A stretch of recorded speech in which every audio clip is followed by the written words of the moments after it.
Ewusiafo na ye checha obi biara esanso ema ahwefo etifo adofo ganafo nyarara ye mo biara akwaba ede eba Attention TV so your most inspirational and YouTube channel aha ana ganafo tie aha ana abrochi for it into so ba channel no so na say we new to the channel na say wonya subscribe ye ahobrase kwan so bon homodene na subscribe ne kama enfa ema onya wie nso a subscription nchan ho bon sa adom bi e wo de bruni e friend bell notification icon.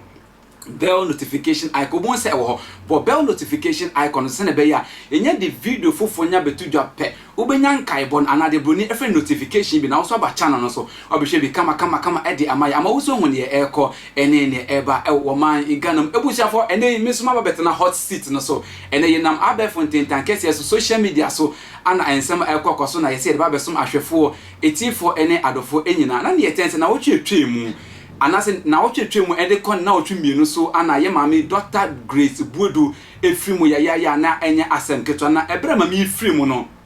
ensemebre ana ganafo akeka afon enye asem keto ebi se enye ni wo ebi se eye ne mere na aso ebi se eye okot na wo join ana anam so ama wato na nanom ewansie do na ebusiafo ensem ni de bebre na ana oko social media highway no so a ebusiafo nipa kasa edi afon na enei asem foforo so asepie mu ewo sa asemu ana nam so ama yenso ye de ba besom ahwefo enyina ninya ne se media personnel ba ko ana se blogger ba ko ono so te se asem nesi no enam se on pese obeye hearsay ye ka hearsay ya eye obi a ote asem na onye mu hwehwemu ondo mu suko empapem endodo mu ehu asem no mu no kran fambra ahwefo ana etiefo sa na hearsay etie ono no so on pese obeye hearsay ntino of aka eko Dr. Grace Boadu ne busu efie senka okokava story ne kakra na wakoye interview kakra no de asem no mu no kra edi abre ahwefo na fofia nto ata abrantie kodu ho no ana ebusuafo to sha abrantie so omo bono brotofo anya asem keto ekade enka abrantie eto anananom ewo ensedo entine pagya no anase yetebirinde no kopie ewo ayaresabia ana enei abrantie ho ato no kakra na only another media person atwetwe nkomo na asem sei anode tuja. First of all ye de nyame ase say ye wonkwa what you say they see and they see what you say because say occupational hazard and I see but ever ya say obekọ say uko cover story na ya bu okun what you say the tie say yenya call say o ene na ibusua betena se ewo kurom ha se what you say ntino mo betumi aba na mabebusa se o eye no ye de ahyeda ben ene ade na mabɔ ho de huru ama amanfo ati wona adofo ne eye ompese mo ba eye ni bi nyina no na omo ntino matisa amanfo se ye kokɔ ye den se ne ye wo kan se ye kokɔ ye den ya mfa ye pene koi okay ko na ba ye no so no na ye family member ne frɛ nti ka de obi aka anase obi anka de oka se ye hwehwea nsɛm anase ye yi na ye kɔ ne yakobo nti serve us right any ade but the mechanic say yamfa ye pe ene koi ati ase yamfa ye pe ne koi na ye den na hu se ne no mo ye meeting on ye den na wati ase ye den na ku hu se ne kurom ni ha ye den na hu se o ene ye meeting bi se e wa ha se a ye koi ebusuani ene frɛ yen e ka kyerɛ so ene meeting ebekɔ so anti mo betumi ene ne ye hye eda edi be ye eyi no enti no mo betumi aye we sei what you say ene ye kɔ nso ye hu se meeting no e kɔ so e could do around 10:30 am hono yekoya mfa pe yankwa nkora fie ho no ana efi na mo ye meeting yankwa nkora na mo koya na mo ye meeting nso ampa yekoya nso ma pake mo ka so no ana ekos what you say intino yamfa ye pa nkwa nkora na say abro no mbo na ma we review nsem abeka na eze amaboa ma unkai hwe amabu me sa brother ya bombi pa kasa na ase o kasa untimi nkasa wo me ba na so wa adwemu nyina hyehyew enti ye koye no ɛna yɛtwɛn wɔ baabi koraa sɛ ne bɛyɛ a ɔmo bɛwie biribiara wate ase na mokɔto family member na ɔfrɛ mo no yɛkɔɔyɛ no yɛfrɛ no so yɛabɛdu ɔsɛ ɔwɔ asɔre family member no monim no ankasa o daabi me de menim no ɛyɛ ɔfrɛ si grade 1 so okay wate ase ɛna grade 1 so ɛfrɛ because mostly yɛnyina yɛtu anamɔ bom wate ase nti yɛkɔɔyɛ kɔtwɛn a to sɛ yɛhu sɛ ebia start pie atutu ɔmo kaa akɔ yes ɔmo yɛ meeting no ɔmo yɛ meeting na ɔmo wie meeting time ne yankɔ hɔ sɛ yɛkɔtwa biribi ana yɛkɔtete baabi akɔ akɔtwa biribi okay na mmom ɔmo wie yɛ no ɛna ɛso saa deɛ a yɛmu mpia hɔnom ne mu sɛ ɔmo de yɛ ne hyɛ da bɛn ɛno pɛ nti ne yɛkɔɛ nti yɛduru hɔ no ɔmo anom wɔ anim wɔ ne bi no ɔmo kora kyeakyea so ɛyɛ no ɛna mekora mebusa sɛ ɛyɛ no nti ne baa yɛ no ɔmo so ɛyɛ no deɛ ɔmo de ahyɛ nanfo but no person come here in one day but the way our big near yin nti no omo de eda ba ko aka ho because minim so ye sodo ana bibisa nti ombe no Saturday ni Sunday no 9th and 10th okay what you say no oka say na say 9th den no so no kran so de on kai month no nti ye pa o de yenwura fie ni inside na yenkɔkyea ebusuafo no ene kra ebusa say na omo eyo okay de no so bibia ni omo nkɔ na mo nkyea na nya official asɛm aba nti yewura fie ni inside ɛkɔkyea ebusuafo right after say yɛkyea wie ya na omo ofa ba kwefɛ na ntwi na obeso yɛ nyina mu na ɔde yɛpie na ɔsɛ omo yɛ small discussion bi nti yɛngyina ɛhɔ ansa yɛngyina abɔnten ansa nti yɛhwɛ how a ɔyɛ yɛ na anaasɛ ɔde yɛpie na ɛyɛ nyina yɛka sɛ o ene wo de mu ntwa so ne yanko mo yɛ sɛ mu twa so no ma ko free okrako because say ya cause na ya call 10 abo 1 was ya say wo adwuma foforo di okuma ase nti ye nyina ya adwen so ne mu yanko aya krakra ye ku nti omo no mo anim won de no mu ye ku aya kra ye ku yehu ya say boy ba ko di kan pie frifio wa bobisa no mo na ne se wo Papa Jesu enye bibia ya man bonus e ba se e be cover story no like e betie e da mo de ahye ne na ya kan manfo at eno anti ne bai ene ni wie nti ye movie from omufie na think say park next 2 houses ye du ye kan no ho a ye be hu sisinya man ba ko nso apie wasi ase a wo ba no sa budoman no akwa na meka so wabo no edi na chia one na ba oba ya mo ye hemfo nti Papa J ena started so kasa Papa J ka so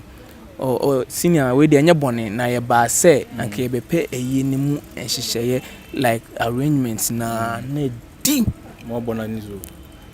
so afra na no ama na no apai tatatata ebusa for sa pepepe anet nyina akwakotie asema abranti eka na me papa asofo labi ewa hawa bebepie mu ewa studio hawa e kama pa na ye beko ne nchen na ye bisa na no di nsem efa sansem ye ho mi kope bibi mpenifo se mi kope bibi abedi ene me beye den anenam eka kakra bi ka branti to na nanom ewo ense na yam ko studio bi na me nkoma asofo labi akwaba sofo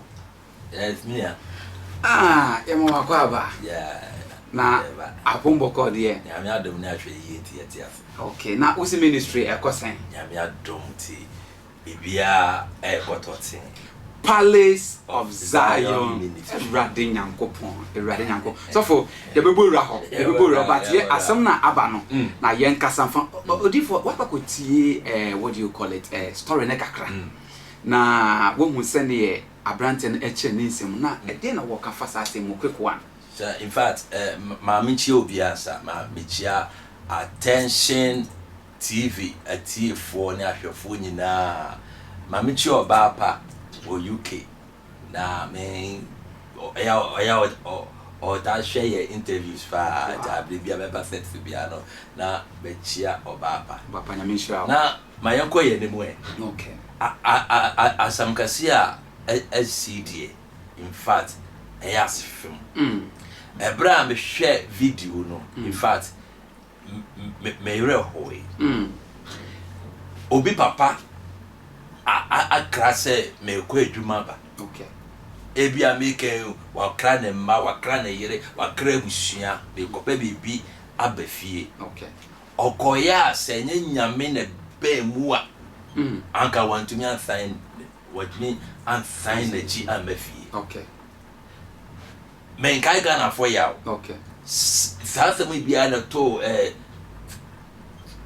Papa Soja ni Mahama Major Mahama yes ade bia na to no a okọ adwuma ba ono so yakwachi no si na boku no ya Ghana fo nyina di arowo enti yantumi amfa sade we anye asuade okay mamenka enema mienu bi hu asem okay ade a edikan na me pata me kasa kira busua okay se BBC a se yenya botre okay in fact wo mu se enesa wo ko social media obi a person trending no se wo ye program and se BBC a obi a tumirika eba ho na oba be pensam de akọ okay wo mu se ensam no a ebinim eba be fa no enye no anam kwa omuka okay nanso enye no ntina efefe yekum nipa esa se ye ma onipa enkwa esom ye po okay sisi hu se nipa na waba ho eyobi ba okay eyobi busuani okay na empo se pribi na wonti ase a adentina anka omantumi amfra branti ye mbisa ne mu se eden na mo pede na ebia ye prema mo nyeden mon cover program no ete mon fa mo ne na mo nyeden mon ko that's right na adentina anka omo eye agi nipa nkwa afri okay in fact adi bi wo wa say yanka ho asem anka sentia o my Ghana edin na ebesi pa ye betum de suade okay because komia say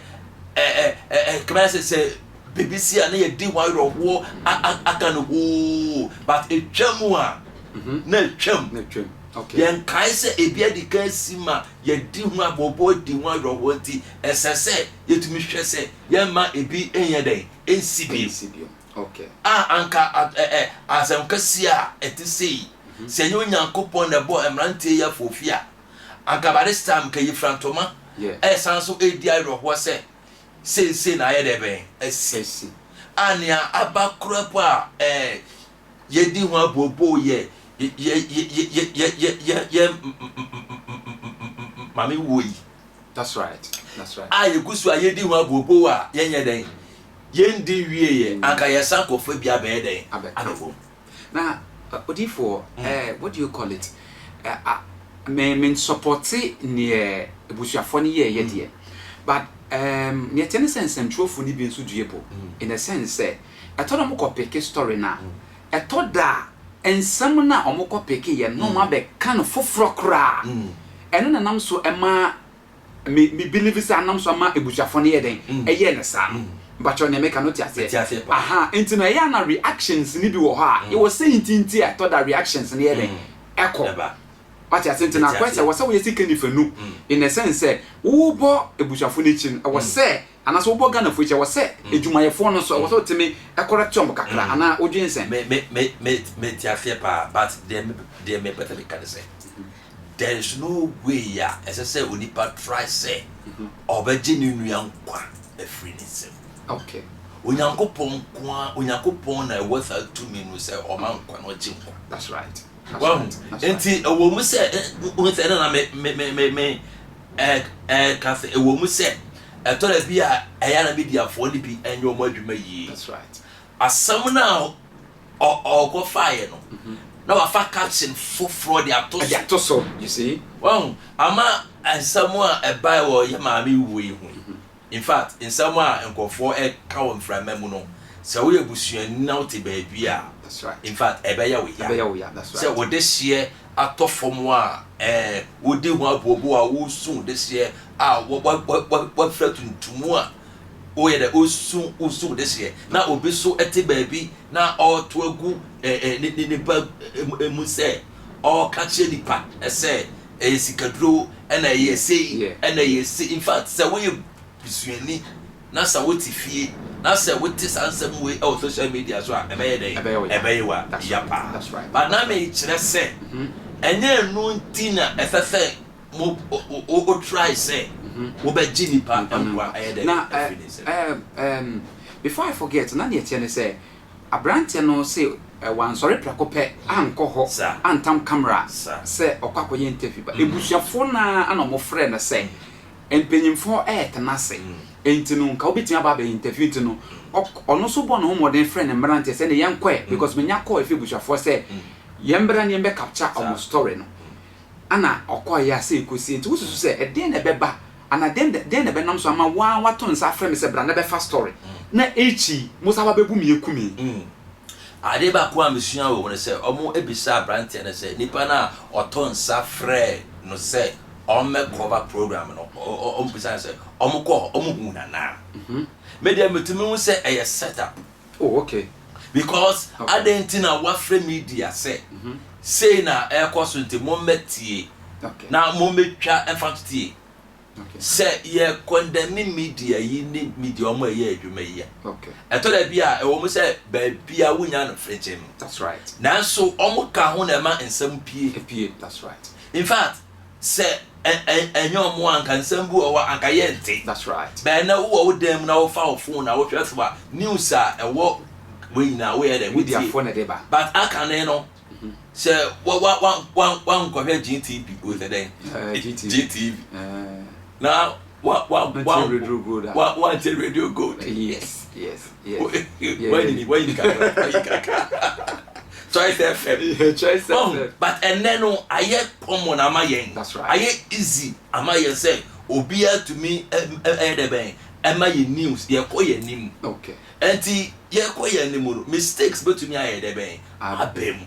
But ade ba ko America na say na make say e be set up. Okay. Because ade na wa frɛ media say mo me cover. Ade amayen. Okay. Now wa frɛ ye de ba ya ye say woni ho. Okay. Now kwa sorry. Okay. One. Okay. Na afi so omukọ ye enyes ebia omukọ nantenant ko tatete baby e de we ase baby na ebia omuwi omuko atwa. Okay. Omawura fiem. Abechi abusua. Okay. Say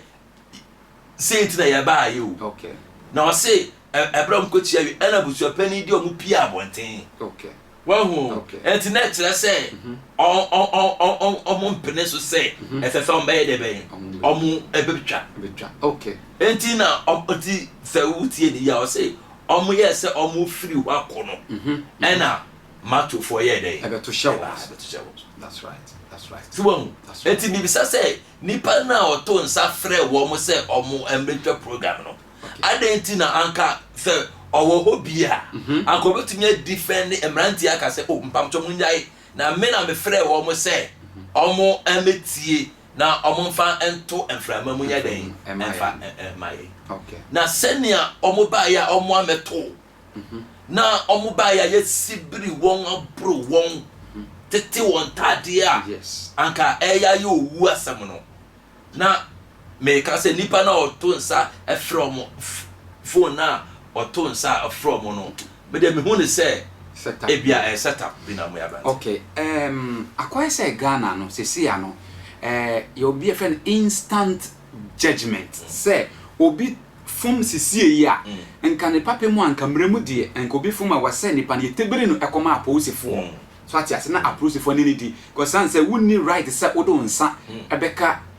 obi a na Ghana ne bia wo make statement bi na me de pa o se o kan bibi say enyo na wo bon kwa enti ni right so beju bi kwa ede fin nsem e wo mrebu pa pati ase enti no anko bi fu man kan kwan say yede nsa be kan enti na police station wo very good enti na court so ede e wo ho but see an akwa say this is not the first time major mahama say my baby sa na see ma ene obi o ye breadwinner ama ne busia ya wa twere ne nkwa ana you a lot of instances see wo man Ghana mu a nipa chi nipa pe anase nipa ho se ne nwie nipa afom pe ye bu no kunu enimu ho na e yade a egu so ye de e kokoso abrante ye kana asem se nyankopon anya nyankopon de di no afofia ankwawu enti no e de na usu senka was aban e ye fa because this is not the first time akoso a nipa chi obi a na ye kunu ye bu no ye si na bo aban so ete it's all over the media and you said then na was aban e den ɛyɛ de fam esanse bi say nka mo cha branti kede ne ko sha police fon sanka on kopie obi ayaresa bia bi okopie ye anka ebe ibisa ne no masem no so aka ne no masem but you make not mase enti asemi no adi akwa se ekoso mo otu se den na was aban ana police for eye fa ho adi a efese na make say insam trofo ye nkofo bia se yanya omo anka omayi ho a anka yendru ba bia yaye den yerutru. That's right. At the same time so ena me ka say eye den ya mistake kaka ebetumi abam aban emo na homodin se obeye nhyehyeye de ama won. Okay. Aban mo homodin se minimara se omo won nhyehyeye bia omo hyehyama nsem trofo. And the say and some church mu no yen ya comedy school ye comedy me ameti hei emra bebre na bo me ho ban me woni e wo se meka ho asem me woni ni kwan se meka ana as a journalist anka so wo be kwa bonti akọ capture story a emra agodo bebre wo se wudi so na ene no obi a eto camera ana so to phone na oye media ni oye blog oye some troni na so media law and ethics ana se mra e boss some church mu ho ban onim into nya fanya camera de to no so pa so is troni into on quantity mu ene ne keka kan a ebe authenticate say oye media ni ena nam so ama ensem ekokoko so ewo oman Ghana mu sa eno nti e Ghana fon so hu say obi wo ha na mo onye ensem troni wa fom mbra no mbra ni kwan say odi so wa fom into no so di mbra be hye ne nsem aye ne bone sa nti de America ne say aban empe bribi enye enfama a betimi abon some trofo ho ban afi so ensam troni bia momoden ase obenya emra ebo ensam tro no eban no asam a etese woka se wo fa story a de etese wo de to so. That's right. Asam etese woka fa that's right. And kwaye wadwen say uber trending enti o ka asam a obia full video no na wakoyi baby kakra bi na wo de egu nipa no emufi se ekoban sa nipa no fo abusua. That's right. Enti se nipa no te se ogu ne de hye omufi a owo de ani bre na eka obetumi ahia obetumi aye obribi ama wo so se ekoban sa na ye se wo no eye wa na wo de wo ho aye den ato asem enti anya se na wo kana anya se obi eto phone na opesa wo ye media pe baby a yesua ho ade ye bomode ne ye nkyira wade ne ye nkyira wo ne a sesa wo kan de ni se wo kan. That's right. Se ne be ya se wo so se wo ye wadwuma a obetumi aye bold na menim se omo etumi ma lances ana say accreditation because ina eka ho. Yes. Se ka wo ko ye na ka wo yi wo lances a etre se we say ya very good. Ka me say bia ntu kakra be betumi abowon. That's right. Ba won kra hwe na say wo kra phone na say wo kra camera na wo ba betwa oh na say o ba be passam. Yes. Enti me tu menuanom a omo so media no pa ye da obi asese obi ade ne ho ba betimi na mom ye pe no quality ye pe quantity. That's right. And yes wo fa unya fa phone na wo fa we a na wakope bibia chese wo pe se bia wo trending na nkofo etese ye ona wo ko fa sa news dey ba yo se wan hwe yi a obi betumi de ani bre abo wa ma watumi ahwere wo kwa na dwuma no wo na wan hwe wo ho yi wo na wan hwe wo ho yi enti betre se de asi Ghana no ade ba ko aya na me dwen wo se enche ne ewi afi asem. That's right. No we by say se nyanya na bo mo afofia anka ye bo won pupura na anka omo wu ya ye be fra yi tam abo mo dede asu see the acha bosome mienu bosome ensa na ya adwene aye de be afi so. That's right. That's right. Say yes na ye o man a ase ye sheda enye serious. That's right. That's right. Enti asamwa asi ewo me mama Grace abusuafo enche mesra abusuafo de say omunya abotre asamba enipa na ebeka. Okay. Sebe mo ko hia mu a mo ko ye sa meeting eye dan a oman no edo maame no. That's Ghana right. for That's right. Why be amaye? That's right. That's right. But some for yade. That's right. And for jem wa won nchen. That's right. Enti nadofo epese omote ne ekoso. Yes. Ebia yade ese maame. Say be ya ometumi aba ho. Na omo ebetumi pay omo last respect. That's right. Enti mesro mo say ama omo hwe ne koso ebia afem bia obi aka anya omo de na omo mfa enye sa ense wo yesa na wo pamadofo a omo so omo pese omo be hwe ye maame na chi kura no na wo ye den we ye den we na say we ye den we ye yo ma firi mu safat ene say God bless you ba ne sa onyame asomdwe anka say wo hwe Attention TV odi for same na wone no ahia yi yamishira. God bless you. God bless you. Aha, Attention TV. You see, na ye de enkrofo wo munim de, omo very intelligent, very articulate sana Bruni Ekano. Na ye de omo aba program so no ma be church send ye nyoma nkono. We wakasa very good power, wakasa very intelligently. See can if you know okọ benkum eba enifa, o kire ni e wose century ni e wose wo ye. Ensentro dwuma no ye very very important. Me amiti he ensema ekoso wo man ganam ni amahodro so no bebo mo de se me be bro na wosu hu omampanyi na nado danko akufo de so kasa na sensentwoni ankwankofa a yenya bi ntie se asem wis abc e wo man gana ye pese obi abo no ho ban na se wantie nsemtwofo wo hu ne ekọ unama no akwakotom enti nsemtwofo ye hu hia eye papa eno tunu ganafo mumfa enidie ema ensemtwofo na enu echi nso metumi nyanom nsemtwofo efo se yesre yenya ntete ne yenya embra ye friend media law and ethics embra ebo ensemtwodwuma no ban se ne be ya ye be kwan ye be fa so atoto yanama ebuchafo meta akosofo labi ono ode ne final words atudwa no ode ne telephone number ene na aso reading ene da ode ye osom atudwa sofo Yeah. Palace of Zion Ministry. Abrekuma fa wechire kwan na hwe camera no aka che ebuchafo ne wutimi ne nyankopon na moso eye ene da wode ye osom ne telephone number yo me da obi asese abrebia wo hwe me wo Attention TV so mo UK mo America mo wiase afana nyina mo hwe Attention onyame enhira mo ye frame prophet Labi Ameda asafo ya tunde say Palace of Zion Ministry a ewo Ablekuma Kev nyame adom onyakopon de adom acheyen a se oba ebedu efie ho kwa de problem bia onyakopon ene beye enyemia onyakopon ebefa me so ahye ne ho no nya me number ye 0246 977 290 Sesubio 0246 977 290 o franco adia ye beje so ukuada bia empire bo kacha to the spiritual clinic sunsumu ayare sabre we yare a pomodin se usika samu yare so ojuma yare ade bia yare o abrabo bia ukuada empire bo kasi nyamishla ofe obeba na nyankopon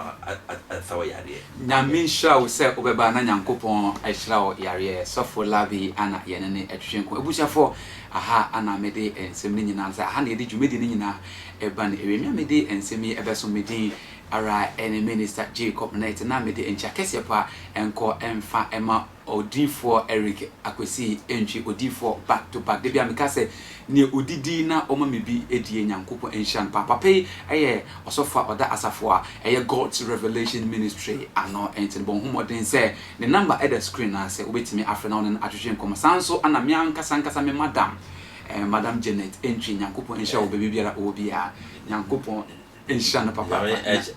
enshan de nyankopon enshan de papa ebuchafo ana medum mesi makram